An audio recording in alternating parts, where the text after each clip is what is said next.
मित्रों, राधे राधे, जय श्री कृष्णा। कैसे हो? आशा करते हैं सभी मेरे मित्रगण हैं जो अच्छे ही होंगे। और हम तो भगवान जी से है, जो भगवान कृष्णा से है, यही प्रार्थना करते हैं जहाँ पर भी हमारे प्रिय मित्र है कुशल पूर्वक रहे, आनंद पूर्वक रहे। तो मित्रों, आज हम आपके लिए लेके आए हैं कि नवरात्रा में आपको है जो ये ज़रूर सुनना है। इसके सुनने से आपका है जो मन है वो तृप्त होगा, आत्मा तृप्त होगी। आपको भगवान है जो भगवान जी मिलेंगे और आपको मोक्ष की प्राप्ति होती है। अगर किसी भी गलत तरीके से आपने गलत काम किया है, वो आपका है जो पुण्य में बदल जाता है और आपको बहुत कुछ मिलेगा मेरे मित्रों। इतने में ही समझो आप। और ये आपको ज़रूर सुनना है। गीता जी का जो दूसरा अध्याय है हम आपके लिए लेके आए हैं। इस अध्याय को पूरा सुनना, बीच में मत छोड़ना। ये आपके बहुत ज़्यादा की ज़िंदगी में है जो काम आने वाला है। अगर मेरा वीडियो आप भूल से भी सुन लेते हो और अनदेखा करके भी सुन लेते हो तो आपको बहुत ज़्यादा फ़ायदा मिलेगा। तो हम गीता जी के दूसरे अध्याय को है जो आपको बताते हैं और आपका भी सौभाग्य बनेगा रहेगा कि आप भी आपको इसका सुनने का अवसर है जो मिला और हमें सुनाने का मिला, है ना। तो मेरे प्यारे मित्रों, आप जो चैनल पे नए हो तो चैनल को प्लीज़ सब्सक्राइब कर लीजिएगा, बेल आइकन का बटन ज़रूर दबा लीजिएगा, ताकि जैसे ही हम अगले अध्याय भी डालेंगे, 18 अध्याय गीता जी के पूरे हैं तो सारे के सारे डालेंगे, तो आपको है जो तुरंत डालते ही उनकी जानकारी मिले और आप सुन पाओ, है ना। और आप भी अपनी ज़िंदगी में है जो आनंद ले पाओ, है ना, अच्छे से जी पाओ। तो अभी हमें जो बताते हैं कि पहले श्लोक बता देते रहे कि अर्जुन कहे श्री कृष्ण को, सुनो कृष्ण भगवान, देखना चाहूँ जो आज में दोनों सेन महान जो वीर लड़ने आए, क्या क्या उनके नाम सेन संग कितने लाए। रथ मेरे को ले चलो दो सेना दरमियान, बेजर मानो मम कथन सुनो कृष्ण भगवान। ये इनके श्लोक थे। अभी हम है जो दूसरा अध्याय है जो स्टार्ट करते हैं। संजय ने कहा कि हे धृतराष्ट्र, तब श्री कृष्ण व्याकुल चित अर्जुन से बोले कि हे अर्जुन, अनार्य के सेवन है करने से योग्य है जो अपयस कारक मोह है, और इस समय तुम्हारे मन में क्या आया, तुम कायर मत बनो, शोभा नहीं देता है। तुम हृदय की दुर्बलता को त्याग कर युद्ध के निमित्त खड़े हो जाओ। अर्जुन ने कहा, हे मधुसूदन, मैं रण में पूजे भीष्म और द्रोणाचार्य के ऊपर है जो बाण प्रहार कैसे करके युद्ध है जो करूं, गुरुजनों को मारकर है जो अपने है जो रक्त से है सने भोगों को कैसे भोगूंगा। तो हम नहीं जानते हैं कि संग्राम में हम दोनों में से कौन जीतेगा। यदि हम जान भी ले तो भी जिनको है जो हम मार के है जो हम जीवित रहना नहीं है जो चाहते। वही धृतराष्ट्र के पुत्र हमारे सामने प्रस्तुत है और मैं आपसे पूछता हूँ कि जिससे निश्चय करके मेरा भला हो वह मुझे समझा कर कहिए, क्योंकि मैं आपका शिष्य हूँ, तो मुझे शिक्षा दीजिए। तो मुझे पृथ्वी का निष्कंटक राज्य मिल जाए और देवताओं का भी है जो अधिपत्य मिल जाए। तो ऐसा कोई उपाय नहीं दिखता है कि जो मेरी है इंद्रियों के शोक को दूर करे। हे गोविंद, मैं युद्ध नहीं करूँगा। यह कहकर अर्जुन चुप हो गया। संजय बोला, हे राजन, दोनों सेनाओं के मध्य में खिन्न होकर बैठे अर्जुन से श्री कृष्ण ने ये वचन कहे, अर्जुन, जिनके लिए शोक नहीं करना चाहिए तू उसके लिए शोक करता है, और पंडितों के से भी वचन तो कहता है, परंतु पंडित लोग न मरों का शोक करते हैं और न ही जीवितों का शोक करते हैं। यह बात असंभव है कि मैं पहले न था, तुम न थे, और न ये राजा भी न थे और इनके बाद नहीं रहेंगे। जैसे देशधारियों की इस देह को लड़कपन, जवानी, बुढ़ापा ये अवस्था होती है, तैसे ही मृत्यु के बाद दूसरी देह भी होती है। इसलिए पंडित लोग मोह को प्राप्त नहीं होते हैं। हे नरश्रेष्ठ, सुख दुख को सम्मान मानने वाले जिस वीर पुरुष को ये ब्रह्म पदार्थ क्लेश नहीं देती है, वह मोक्ष पाने का है अधिकारी है। असतः वस्तु का है तो अस्तित्व नहीं है और सतत अभाव नहीं है। इस प्रकार इन दोनों को ही है जो तत्व ज्ञानी पुरुषों ने देखा है और जिससे सारा संसार व्याप्त है। उसको अविनाशी है, उसको अविनाशी जानो, क्योंकि इस नाश रहित आत्मा का विनाश करने में कोई समर्थ नहीं है। अतएव हे भारत, तुम युद्ध करो। जो पुरुष इस आत्मा को मारने वाला तथा जो मरने वाले मानते हैं, वे दोनों ही ज्ञानी नहीं है, क्योंकि यह आत्मा न मरती है और न ही मारती है। आत्मा न कभी जन्मती है और न ही कभी है जो मृत्यु को प्राप्त होती है। नष्ट होने पर भी वह नाश को प्राप्त नहीं होती है। जो पुरुष इस आत्मा को नित्य, अविनाशी, निर्विकार और अजन्मा जानता है, वह जिसको घात करावेगा और किसको मारेगा। जिस प्रकार मनुष्य पुराने वस्त्र को फेंक कर नए वस्त्र ग्रहण करता है, उसी प्रकार आत्मा पुरानी देह को छोड़कर और नई देह धारण करती है। आत्मा को शस्त्र नहीं काट सकते हैं, अग्नि नहीं जला सकती है, जल भिगो नहीं सकता है। यह है अविनाशी, सर्वव्यापी, स्थिर, अंचल और सनातन।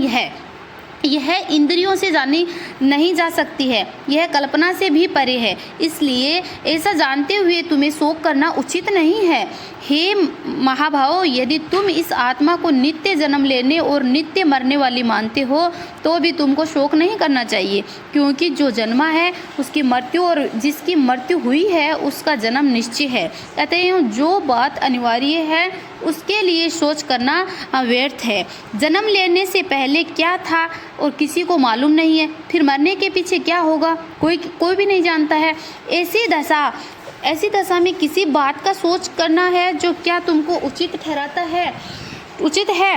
इस कारण सब प्राणियों के विषय तुमको सोच करना उचित नहीं है। अपने धर्म को भी सोचकर तुमको घबराना उचित नहीं है, क्योंकि क्षत्रिय बहु को धर्म पूर्वक युद्ध से और कुछ भला करने वाला नहीं है। हे पार्थ, बिना इच्छा किए स्वर्ग का द्वार रूप यह युद्ध तुमको स्वतः प्राप्त हुआ है। ऐसा सुअवसर भाग्यवान स्त्रियों को भी मिलता है। यदि तुम अपने धर्म के अनुसार इस संग्राम को न करोगे तो अपना धर्म और बड़ाई खो बैठोगे। सब लोग सदा तुम्हारी अपकीर्ति करेंगे और प्रतिष्ठा वाले पुरुषों के लिए अपयश का होना मृत्यु से भी बढ़कर है। ये महारथी समझेंगे कि अर्जुन डरकर संग्राम से हट गया और अब तक जो लोग तुम्हारा मान करते थे वे अपयश करने लगेंगे। शत्रु लोग तुम्हारे पराक्रम की है जो निंदा करते हुए अनेक प्रकार के दुर्वचन कहेंगे। इससे बढ़कर दुख तुमको और क्या होगा। यदि तुम युद्ध में नष्ट हो गए तो स्वर्ग का सुख भोगोगे और जीतने पर सब पृथ्वी तल पर राज्य करोगे। इसलिए युद्ध के निमित्त दृढ़ प्रतिज्ञ होकर खड़े हो जाओ और सुख दुख, लाभ हानि, जय पराजय इनको समान समझकर लड़ने के लिए तैयार हो जाओ। ऐसा करने से तुम पाप को प्राप्त नहीं होंगे। हे पार्थ, ये ज्ञान उपदेश ज्ञान योग के विषय में तुझसे है जो कहा गया है। और अब निष्काम कर्म योग के विषय में सुन। जिस ज्ञान को पाकर कर्म बंधन से तेरी मुक्ति होगी, वह कर्म योग मार्ग पर एक प्रारंभ किए बिना कर्म का नाश नहीं होता है और विघ्न पड़ने पर भी सुफल होता है। और इस कर्म का केवल प्रारंभ ही संसार के भय से छुड़ाकर पूर्ण ब्रह्म प्राप्त करवाता है। निश्चय करने वाली बुद्धि इस निष्काम कर्म में एक ही है और कामना वाले पुरुषों की बुद्धि एकाग्र नहीं करती है। हे अर्जुन, अज्ञानी उस पुष्पिता वाणी को ही स्वर्ग सुख से बढ़कर कुछ भी नहीं समझते हैं। स्वर्ग सुख को ही उत्तम पुरुषार्थ समझते हैं और उनको कामनाओं से चित्त व्याकुल होने के कारण निश्चयात्मक बुद्धि मोक्ष साधन की नहीं उत्पन्न होती कारण कि उनका चित्त भोगाती में सदैव निगमन रहता है। जिन मनुष्यों का चित्त इस प्रकार मोह लिप्त है और जिनकी आसक्ति भोग विलास ऐश्वर्य में है, ऐसे पुरुषों के अंतःकरण में निश्चयात्मक बुद्धि नहीं होती है। ये अर्जुन, अनेक जलाशयों में मनुष्य का कार्य सिद्ध नहीं होता है। बड़े जलाशयों से वे सब प्रयोजन अनायास ही सिद्ध हो जाते हैं। उसी तरह संपूर्ण वेदों में कहा हुआ काम कर्मों का फल ब्रह्म में भक्ति रखने वाले मनुष्य को सहज ही है जो मैं प्राप्त होता है। तुमको केवल कर्म करना चाहिए, फल तुम्हारे अधिकार में नहीं है। तुम न तो फल की अभिलाषा से काम करो और न ही निकम्मे रहो। काम कुछ करते रहो, फल की आशा त्याग कर कार्य की सफलता को सम्मान मानकर तुम है जो योगस्थ होकर कर्म करोगे वही कर्म ज्ञान होगा। ज्ञान योग है और बस बुद्धि योग सहित कर्म से अन्य कर्म अत्यंत हीन है। इसलिए तुम बुद्धि योग का आश्रय ग्रहण करो और फल की इच्छा रखने वाले निष्कृष्ट होते हैं। निष्काम करने वाला पुरुष ईश्वर कृपा से इसी संसार से है सुकृत तथा दुष्ट कर्म करने वाले दोनों ही त्याग कर देता है। इसलिए तुम निष्काम कर्म में प्रवृत्त हो और कर्म फल को त्याग कर ही बुद्धि युक्त ज्ञानी पुरुष जन्म बंधन से हटकर मोक्ष को प्राप्त होते हैं। जब तुम्हारी बुद्धि मोह वन के बाहर निकल जाएगी तब तुम्हारा मन आगे सुनने वाली तथा हुई बातों से विकृत हो जाएगा और जिस समय वह निश्चल होकर आत्मा में स्थित स्थित होगा और तभी तुमको है तत्व ज्ञान प्राप्त होगा। अर्जुन ने पूछा, हे केशव, आत्मस्वरूप में निश्चल बुद्धि वाला किसको कहा गया है? तो उसके लक्षण क्या है? और श्री कृष्ण जी बोले, हे अर्जुन, जो महापुरुष मन की सब मनोकामना को त्याग कर देता है और अपने आप में ही प्रसन्न रहता है, उसको निश्चल बुद्धि वाला कहते हैं। दुख में किसके मन को खेद नहीं होती है और सुख में किसको आसक्ति नहीं होती है। प्रीति, भय, क्रोध जिसके जाते रहते हैं वह महात्मा स्थिर बुद्धि वाला मुनि कहलाता है। जो शुभ पदार्थ प्राप्त होने से हर्ष नहीं करता है, अशुभ से अप्रसन्न नहीं होता है, उसी को स्थिर बुद्धि जानना चाहिए। और कछुआ जैसे अपने अंगों को सिकोड़ लेता है, उसी तरह जो पुरुष अपनी इंद्रियों को विषयों से हटाता है, उसी की बुद्धि स्थिर जाननी चाहिए। निर्हारी पुरुष के विषय घट जाते हैं, परंतु विषयों में उसकी चाह बनी रहती है, पर ब्रह्मा का अनुभव होने पर चाह भी घट जाती है। हे अर्जुन, मोक्ष में प्रत्यक्ष करने वाले विद्वान व्यक्ति को भी प्रबल इंद्रिय बलात्कार से उसके मन को जीत लेती है, और इसलिए सब इंद्रियों को विषयों से रोक मेरे विषय तत्पर हो जावे। जिसने इंद्रियों को वश में कर लिया है, उसी की बुद्धि निश्चल हो जाती है। जो पुरुष विषयों के ध्यान में रहता है और उसकी प्रीति हो जाती है, प्रीति होने से कामना होती है, इससे इच्छा के पूर्ण न होने से क्रोध की उत्पत्ति होती है, और क्रोध से अविवेक होता है, और अविवेक से स्मरण शक्ति नष्ट हो जाती है। स्मरण शक्ति के नाश होने से है जो बुद्धि क्षय हो जाती है। जिसकी बुद्धि का नाश हुआ है वह विनाश को प्राप्त होता है। और जो पुरुष राग द्वेष से रहित हो, अपने मन को वश में रहता है, वह शांति को प्राप्त होता है। शांति मिलने पर सब दुखों का नाश होता है। प्रसन्न चित्त वाले भी बुद्धि निश्चल होती है। और जो पुरुष योग युक्त नहीं है, उसकी निश्चल बुद्धि उत्पन्न नहीं होती है। ईश्वर में भावना नहीं होती है, भावना के न होने से शांति प्राप्त नहीं होती है। और अशांत को सुख कहाँ से मिलेगा?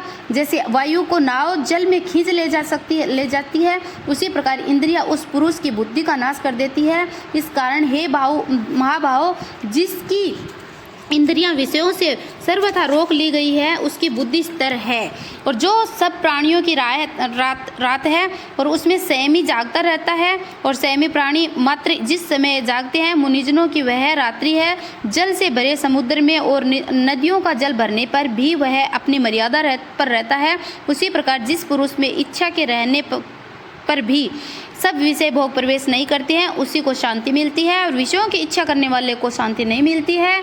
और जो लोग कामनाओं को छोड़कर तथा इच्छा रहित विचारता है, वह शांति को प्राप्त होता है। हे पार्थ, ब्रह्म स्थिति है यही है, और ऐसी स्थिति मिल जाने पर प्राणी फिर मोह में नहीं फंसता है, और अंत समय में है निवारण ब्रह्मा को प्राप्त होता है। बोलो श्री कृष्णा की जय हो। मित्रों, दूसरे अध्याय का है जो हम मातम में बता देती है आपको कि नारायण जी श्री बोले कि लक्ष्मी जी से कि हे लक्ष्मी, दक्षिण देश में एक पूर्ण नाम का नगर था। वहाँ पे एक है जो देव सुशर्मा नाम का बड़ा धनवान रहता था। वह साधु सेवा करता था, और जब संत सेवा करते हुए बहुत दिन बीत गए, तब एक बाल नामक ब्रह्मचारी आया था। उसकी सेवा बहुत ही करी और विनय करी है। संत जी बोले, मुझे कृपा कर श्री नारायण जी के पाने का है, जो ज्ञान उपदेश करो जिससे मेरे जीवन का कल्याण हो और मुक्ति होवे। तब ब्रह्मचारी ने कहा था कि मैं तुझे गीता जी के दूसरे अध्याय का पाठ सुनाता हूँ, और उसके सुनने से तेरा जो कल्याण है वो होगा। तू स्मरण कर, एक अयाली वन में बकरियां चराता था, और वहाँ में भजन करता था। और एक दिन रात को अयाली बकरी लेकर घर चला और मार्ग में ही एक सिंह बैठा था, और एक बकरी उसके सबसे आगे चली जाती है। देखकर शेर भाग गया। सब अयाली आश्चर्य में पड़ गए देखकर कि बड़ा ही चकित हुआ, और मैं वहाँ आ खड़ा हुआ। उस चरावारे ने मुझे कहा, मैंने यह आश्चर्य देखा है कि बकरी को देखकर शेर डर से भाग गया है। आज तक ये नहीं देखा। शेर बकरी देखकर भाग जाती है, लेकिन बकरी को देखकर शेर भाग गया है। तुम त्रिकालज्ञ हो, और यह वृत्तांत मुझे कह सुनाओ। और संत ने कहा कि हे अयाली, मुझे है जो एक पिछली वार्ता सुनाता हूँ, मुझे याद आ रही है, वार्ता सुनाता हूँ। यह बकरी पिछले जन्म में डायन थी, और जब इसका भ्राता मर गया था, तब यह बड़ी डायन बन गई, और फिर जिस सुंदर लड़के को देखे खा लेवे। यह शेर पिछले जन्म में फंदक था। वह पक्षी पकड़ने ने बाहर गया, तो और डायन भी बाहर बन को गई, तो वहाँ डायन ने है जो उस फंदक को खा लिया। तब वही फंदक शेर हुआ, और वह डायन बकरी बन गई। शेर को पिछले जन्म की खबर है, इसलिए बकरी को देखकर शेर ने है जो जाना कि अब तुझे भी खाने आई है। तब अयाली ने कहा कि मैं पिछले जन्म में कौन था? तब संत जी ने कहा कि तू पिछले जन्म में चांडाल था। अयाली ने कहा, हे ब्रह्मचारी जी, कोई उपाय भी है जिससे हम तीनों को है जो इस देह से छुटकारा मिल जाए। तब संत जी ने कहा कि हाँ, हम तीनों का कहाँ तुम तीनों का उद्धार कर सकते, हम तीनों का उद्धार हो सकता है। कहकर संत जी ने गीता जी के जो अक्षर सुनाए उनको। तब उसी समय आकाश से विमान आए और उन सबों को विमानों पे चढ़ाकर है जो बैकुंठ को ले गए। अधम देह से छुटकर देवदेही को पाकर बैकुंठ को गया। तब श्री नारायण जी ने कहा कि लक्ष्मी जी जो मनुष्य गीता जी के ज्ञान को पढ़े और सुने और अवश्य उसकी मुक्ति ही जो है मिलती है, उसे मुक्ति की प्राप्ति होती है। ये था मित्रों हमारे गीता जी का दूसरा अध्याय और दूसरे अध्याय का जो सार, और ये हमने बता दिया, आप पूरा सुनना। राधे राधे, जय श्री कृष्ण।